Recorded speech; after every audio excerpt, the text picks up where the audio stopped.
বাবা, আপনি এখনো জেগে? কি আপনার ইনসমনিয়া আছে নাকি? না, আমি এই সময়টা নিজেকে একটু সময় দিই।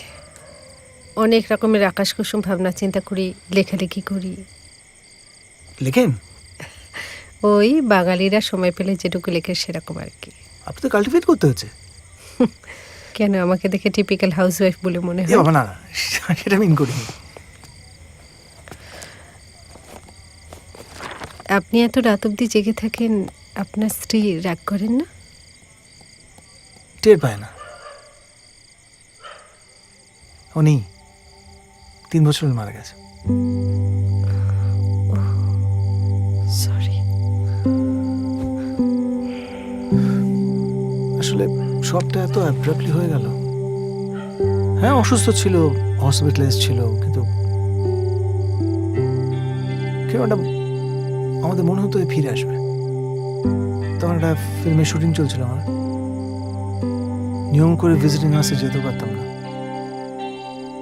তারপর একটা আউটডোর পোলো না করতে পারলাম না। ওইখানে খবরটা এলো। আমার একমাত্র মেয়ে আমাকে কোনোদিন ক্ষমা করতে পারেনি তারপর থেকে। সেই সময় ওর মার কাছে থাকতে পারিনি।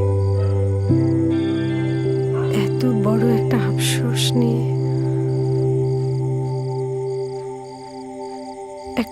একটা কথা জিজ্ঞাসা করব?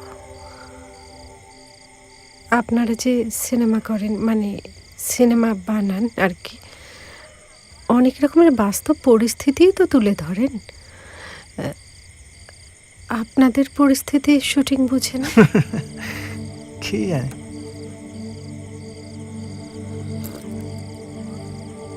আপনার একা লাগে?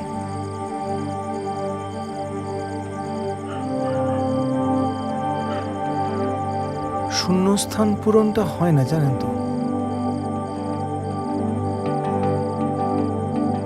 ওই লাইনটা অসমাপ্ত রেখেই পরের লাইনটা শুরু করতে হয়।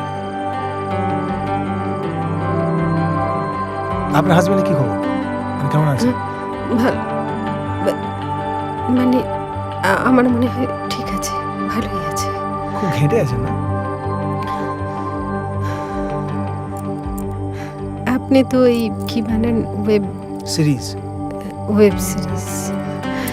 আসলে আমি তো শুধু সিরিয়ালই দেখি, বেশি না, 2-3টে। ডিটেকটিভ। থ্রিলার? ও থ্রিলার, এরম থ্রিলার। আমি তো দেখছি যে ওই থ্রিলার করতে করতে পরিচালকও মোটামুটি ডিটেকটিভ হয়ে গেছে। কিন্তু আপনি দারুণ মেনে দিচ্ছেন, আমি দেখছি তো।